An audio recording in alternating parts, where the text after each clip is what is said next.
আসসালামু আলাইকুম বন্ধুরা, কেমন আছেন আপনারা? আশা করি সবাই ভালো আছেন। আলহামদুলিল্লাহ আমি ভালো আছি। আবার একটি নতুন ভিডিও নিয়ে আপনাদের সঙ্গে চলে এসেছি মিজানুর রহমান আজারির ওয়াজ। আপনারা যারা যারা মিজানুর রহমান আজারির ওয়াজ শুনতে ভালোবাসেন তারা ফুল ভিডিওটি দেখতে থাকেন, আশা করি ভালো লাগবে। আজ থেকে 100-200 বছর পর যখন গাজা বা ফিলিস্তিনের ইতিহাস লেখা হবে, যখন এই অভিশপ্ত হায়েনাদের এই নির্মমতার চিত্র ইতিহাসের পাতায় তুলে ধরা হবে, তখন আপনি আমিও কাঠগড়ার আসামি থাকব। কারণ তখনকার মানুষেরা, তখনকার জেনারেশনেরা আলোচনা করবে তখন পৃথিবীতে যে শত শত কোটি মানুষ বসবাস করেছিল, সে মানুষগুলো কিভাবে এতগুলো মানুষের সামনে পৃথিবীর ছোট্ট একটা ভূখণ্ডের মধ্যে এইভাবে মানুষকে হত্যাযজ্ঞ চালানো হয়েছে, নির্মমতা করা হয়েছে, শিশুদের সামনে বাবা মাকে খুন করা হয়েছে, বাবা মার সামনে শিশুদেরকে টুকরা টুকরো করা হয়েছে, কিভাবে এই নির্মমতা চালানো হয়েছে বিশ্বের শত শত কোটি মানুষ তারা তখন কি করেছে। আগামী 100-200 বছর পরে যখন ফিলিস্তিন এবং গাজার ইতিহাস লেখা হবে, আসামির কাঠগড়ায় আমরা সবাইকে দাঁড়াতে হবে। আমরা বড় বেশি কঠিন, বেদনাদায়ক, অত্যন্ত ব্যথাতুর সময় আমরা পার করছি মুসলমানরা। একদিকে মানব ইতিহাসের সবচেয়ে বর্বরচিত হত্যাযজ্ঞ, গণহত্যা চলছে দিন দুপুরে বিশ্বের শত শত কোটি মানুষের সামনে ফিলিস্তিনের গাজায়। আজ সেখানে মানবতা এমনভাবে ভুলুণ্ঠিত হচ্ছে, ঝড় তুফানে আমরা গাছের পাতা উড়ে যেতে দেখি, সেখানে বোমার আঘাতে মানুষের দেহ আকাশে উড়ে যেতে আমরা দেখেছি। প্রিয় ভাইরা, আজকের বিশ্বকে বলা হয় সভ্য পৃথিবী, আজকের পৃথিবীকে বলা হয় নাকি মানবিক পৃথিবী। আজকের পৃথিবীর সভ্যতা এবং মানবিকতার ধ্বজাধারে ধারণকারী যারা, তাদের মুখোশ, তাদের আসল রূপ, তাদের আসল চেহারা, চরিত্র আজ দিনের আলোর মতো পরিষ্কার হয়ে গেছে। গাজায় প্রতিনিয়ত শিশু হত্যা চলছে, ফিলিস্তিনের ভিডিওগুলো দেখবার মতো অবস্থা নাই। একটু আগে একটা ভিডিও দেখছিলাম, আল্লাহ তাআলা আমাকেও একটা বাচ্চা দিয়েছেন 8-10 বছরের। 8-10 বছরের একটা ছেলে 5-6 বছরের একটা ছেলেকে, ছোট ভাইকে বড় ভাই সান্ত্বনা দিচ্ছে, মাথার উপরে হাত বুলাচ্ছে। ছোট ভাই বড় ভাইয়ের কোলে মাথাটা রেখে চোখের পানি ফেলছে, অঝরে কাঁদছে, কারণ তাদের বাবা মাকে শহীদ করে দেওয়া হয়েছে। বড় ভাইটা ছোট ভাইয়ের মাথার উপর হাত বুলাচ্ছে আর তাকে সান্ত্বনা দেওয়ার চেষ্টা করছে, ব্যর্থ চেষ্টা। শত সহস্র শিশু আজ এতিম হয়েছে, শত সহস্র মা বাবার বুক আজ খালি হচ্ছে। যারা নারী অধিকার নিয়ে পান থেকে চুন খসলেই চিৎকার চেঁচামেচি করে, সেই মানুষগুলো আজ পাথর হয়ে গেছে। তাদের চোখের সামনে শত সহস্র মা বোনকে আজ খুন করা হচ্ছে। প্রেগনেন্ট মহিলাদেরকে রেখে সেই হসপিটাল বম্পিং করে উড়িয়ে দেওয়া হচ্ছে।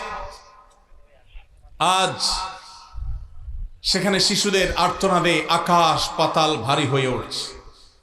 কোন স্থাপনার সেখানে বাকি নাই যেটা ভেঙে চুরে গুড়িয়ে দেওয়া হয়নি। উপর থেকে ড্রোন শট নেওয়া ছবি দেখলে ভাবতে কষ্ট হয়, বিশ্বাস করতে কষ্ট হয়। একটা শহর, একটা জনপদকে এইভাবে মাটির সাথে মিশিয়ে দেওয়া যায়।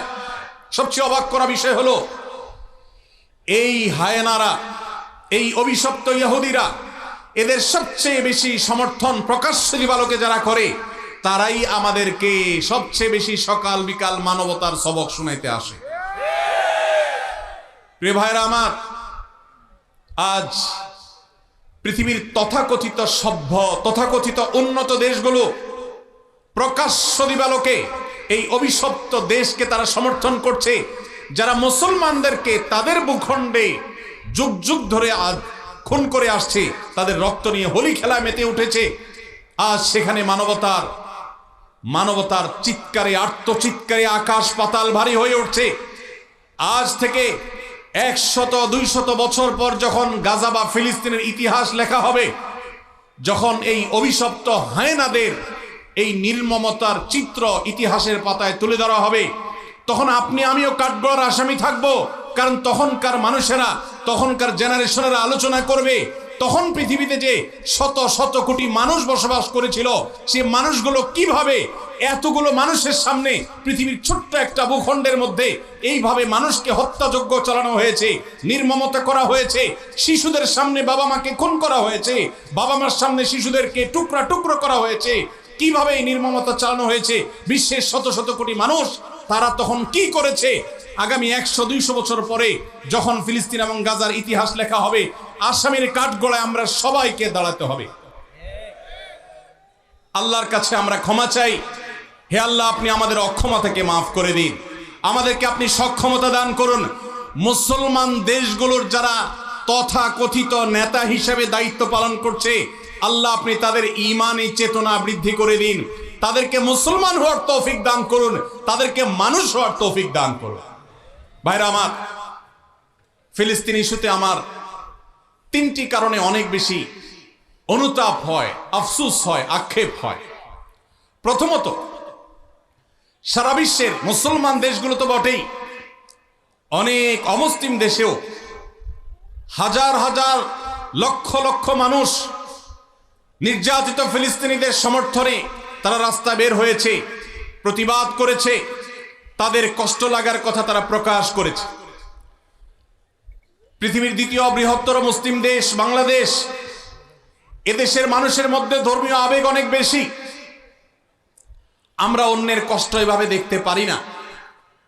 এত সত্ত্বেও এই দেশে আজও পর্যন্ত ফিলিস্তিনিদের প্রতি সহমর্মিতা প্রকাশ করে একটি উল্লেখযোগ্য লক্ষ লক্ষ মানুষের কোন গণজমায়েত এই দেশের মাটিতে এখনো পর্যন্ত হয় নাই। আমার লজ্জা হয়, কষ্ট হয় যখন দেখি ফিলিস্তিন ইস্যুতে প্রত্যেক দল আলাদা আলাদা ব্যানার নিয়ে 2-4-10 হাজার মানুষ নিয়ে তারা প্রতিবাদ করে। এটাকে ফিলিস্তিনিদের সমর্থন নাকি নিজের দলীয় প্রচারণা, একমাত্র আল্লাহ তাআলা ভালো জানেন। আমরা ফিলিস্তিন ইস্যুতে সকল দল মত চিন্তা দর্শনের ঊর্ধ্বে উঠে মানবিকতার জায়গা থেকে সবাই এক কাতারে দাঁড়িয়ে একটিবারের জন্য বিশ্বকে আমরা জানিয়ে দিতে পারি, বাংলাদেশের মানুষজন আমরা ফিলিস্তিনি মাজলুম মানুষদের সাথে আছি। আল্লাহ আমাদের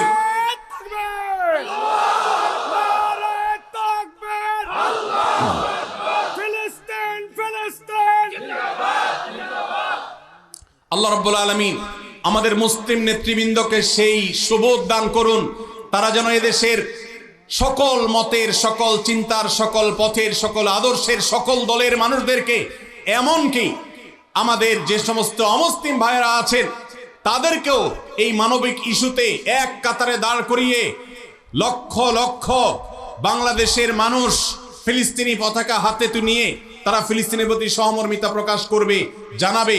এই চেষ্টাটা আমরা করতে পারি কি পারি না ইনশাআল্লাহ। আল্লাহ আমাদের সবাইকে সেই তৌফিক দান করুন। এই ইতিহাস এই দেশে রচনা হোক, আমরা সেই দোয়া রব্বে করিমের কাছে আজকে ফরিয়াদ করছি। আল্লাহ আমাদের এই একটা মিছিল, একটা প্রতিবাদ, একটা বার্তা বিশ্ব মিডিয়াকে দেওয়ার মতো কাজ এখনো পর্যন্ত এই ভূখণ্ড থেকে আমরা করতে পারি নাই। এর চেয়ে বড় লজ্জার বিষয় আর কিছু হতে পারে না। অমুসলিম দেশগুলো, জাপানের মতো দেশে হাজার হাজার মানুষের বিশাল বড় গণজমায়েত হয়, সেখানে এই অভিশপ্তদের এমবাসি ঘেরাও করার মতো ঘটনা ওই সব দেশে ঘটে। দুর্ভাগ্যজনক বাস্তবতা, আমাদের দেশে যার যার মতো আমরা কথা বলি, আমরা মিছিল করি, ব্যানার নিয়ে দাঁড়াই, প্রতিবাদ করি, মানববন্ধন করি, কিন্তু সবাই ঐক্যবদ্ধভাবে বিশ্বকে জানাবার মতো একটা ঐতিহাসিক সমাবেশ, ঐতিহাসিক গণজমায়েত আমরা আজও করতে পারি নাই। ইনশাআল্লাহ অচিরেই সেটা হবে। আল্লাহ আমাদেরকে সেই তৌফিক দান করুন। দ্বিতীয় আমার আফসোসের কারণ ফিলিস্তিন ইস্যুতে, আপনারা জানেন অন্য অমুসলিম দেশগুলোতে পর্যন্ত, খোদ আমেরিকাতে পর্যন্ত ইহুদিদের বিভিন্ন প্রোডাক্ট গুলোকে অত্যন্ত কার্যকরভাবে বয়কট করা হয়েছে। আমাদের এই দেশে প্রত্যেকটা দোকানে দোকানে, প্রতিটা দোকানে দোকানে আপনি পাবেন ইহুদি পণ্যে পরিপূর্ণ ভরপুর সয়লাব। আমরা অনেকে আছি যারা ফিলিস্তিনি বাচ্চাদের ভিডিও দেখে চোখের পানি ফেলি, কিন্তু আমাদের ওয়াশরুমে গেলে হ্যান্ড ওয়াশটা দেখা যায় ইহুদিদের। আমাদের ওয়াশরুমে গেলে দেখা যায় সাবানটা কেনা হয়েছে, যে সাবানটা আমি টাকা দিয়ে কিনে এনেছি আমার পকেট থেকে, সেটা ইহুদিদের তৈরি করা। আমি যে সফট ড্রিঙ্কসটা গিলছি ডক করে, সেটা ইহুদিদের তৈরি করা। এই সমস্ত পণ্য আপনি যখন মুদি দোকান থেকে কিনেন, আপনি কোনো দোকান থেকে যখন ইহুদিদের কোনো পণ্য কিনেন, তখন আপনি পণ্য কিনেন না, আপনি মূলত ইহুদিদেরকে চাঁদা দেন বোমা হামলা করবার জন্য। আপনি যেটাকে টাকা দিয়ে সম্পদ কেনা, মাল কেনা মনে করছেন, এটা মাল কেনা নয়, এটা অভিশপ্তদের বোমাবাজিতে সাহায্য করা। লজ্জার বিষয়, কার্যকরভাবে বাংলাদেশে এখনো পর্যন্ত ফিলিস্তিন ইস্যুতে আমরা একটা বয়কট কার্যকরভাবে করতে পারি নাই। একটা সফট ড্রিঙ্কস শুধুমাত্র কিছুটা বর্জন করা গেছে আলহামদুলিল্লাহ, আর বাকি প্রোডাক্টগুলো সব যেভাবে সেভাবে রয়েছে। আমি একটা দেশীয় প্রোডাক্টের একটা মালিক, দেশীয় প্রোডাক্টের একজন মালিককে প্রশ্ন করেছিলাম, ভাই আপনাদের প্রোডাক্টগুলো কেন বাজারে বাজারে দোকানে দোকানে পাওয়া যায় না? কেন ইউনিলিভারের মাল বাজারে পরিপূর্ণ? কেন যারা আমাদের সমাজে 14ই ফেব্রুয়ারিতে আমাদের তরুণদের চরিত্রকে ধ্বংস করার নীল নকশা করে, সেই ক্লোজ আপ কেন আমার দোকানে থাকে? কেন আপনাদের পেস্ট দোকানে নাই?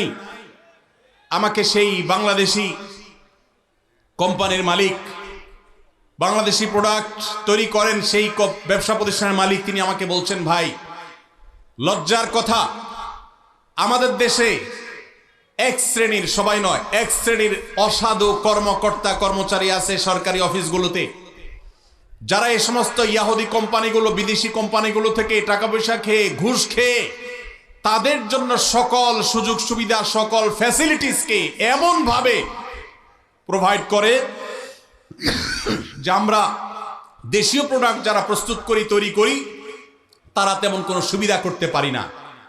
তার এই কথার বাস্তবতা আছে। আমিও কিছুটা অনুভব করার চেষ্টা করেছি, অনুসন্ধান করার চেষ্টা করেছি। দুর্ভাগ্যজনক বাস্তবতা, আমরা সাধারণ মানুষও আমাদের নিজস্ব উদ্যোগে ইহুদিদের পণ্য মুক্ত আমাদের বাসা করব, সেটা আমরা করতে পারি নাই। মনে রাখবেন, আপনি যদি ইহুদিদের পেস্ট না কিনেন, তাদের সাবান না কিনেন, তাদের প্রসাধনী না কিনেন, তাদের কোনো প্রকার আইটেম আপনি না কিনে তার জায়গায় যদি একটা মুসলিম দেশের তৈরি করা, আপনার নিজের দেশের তৈরি করা কোনো জিনিস আপনি নেন, কোয়ালিটি যদি একটু খারাপ হয়, দাম যদি একটু বেশিও পড়ে, আপনার এই কিনার কারণে, এই যে আপনি স্যাক্রিফাইস করলেন, একটু কম কোয়ালিটির জিনিস নিলেন, আবার দাম একটু বেশি দিলেন, এই স্যাক্রিফাইসটা কিয়ামতের ময়দানে ফিলিস্তিন ইস্যুতে আপনি আপনার ন্যূনতম দায়িত্বটা পালন করতে পেরেছেন, এই হিসাবে আল্লাহর কাছে হাজির হবে। এর সওয়াব আপনি আল্লাহর কাছে লাভ করবেন ইনশাআল্লাহ। আমরা কারা কারা আছি ইহুদিদের পণ্য মুক্ত করব আমাদের বাসাগুলোকে? কারা কারা আছে? আল্লাহ আমাদের সবাইকে তৌফিক দান করুন। আমাদের বাসা বাড়িতে ইহুদি পণ্য থাকবে না, ঠিক আছে ইনশাআল্লাহ? কোন মুদি দোকান থেকে আমরা ইহুদি পণ্য কিনবো না। প্রয়োজনে আমি সফট ড্রিঙ্কস গিলবো না, দেশিটা থাকলে খাবো, না হলে খাবো না। একবার বাংলাদেশ বিমানে আমি কোথাও ট্রাভেল করতেছিলাম, আমাকে কোকা কোলা দেওয়া হলো। আমি বললাম, কেন কোকা কোলা? আমার দেশীয় ক্যারিয়ার, আমার দেশীয় সফট ড্রিঙ্কস নাই, কেন আপনি বিদেশি সফট ড্রিঙ্কস খেতে আমাকে বাধ্য করবেন? প্রতিবাদ স্বরূপ আমি এটা খেলাম না, নিয়ে যান, অন্তত একটা বোতল বাঁচবে। আর আপনার কর্তৃপক্ষকে জানাবেন, একজন কাস্টমার প্রতিবাদ করেছে, তিনি দেশীয় সফট ড্রিঙ্কসরা বিদেশি সফট ড্রিঙ্কস খাবেন। সফট ড্রিঙ্কস এমনিতে স্বাস্থ্যের জন্য ক্ষতিকর, সেখানে ইহুদিদের যে সফট ড্রিঙ্কস আপনি গিলছেন, এটা সফট ড্রিঙ্কস না, এটা রক্তে ভরা বোতল। অতএব আমাদের বাসা বাড়িকে ইহুদি পণ্য থেকে মুক্ত করবো তো ইনশাআল্লাহ। আমি বাংলাদেশি মুসলমান হিসেবে লজ্জিত যে ফিলিস্তিন ইস্যুতে আমরা একটা কার্যকর একটা বয়কট, একটা বর্জন, এটা আমরা করতে পারি নাই। ভাইরা আমার, আজকে আমরা যারা এখানে সমবেত হয়েছি,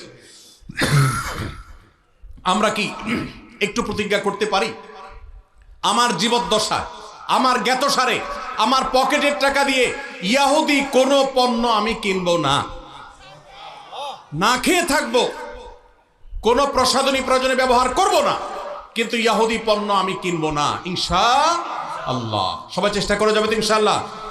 দোকানদার ভাইদেরকে উদ্বুদ্ধ করবেন, যে আপনি ইহুদি পণ্য বিক্রি করেন না ঘোষণা দেন এবং তার জন্য ফেস্টুন টানায় দেন।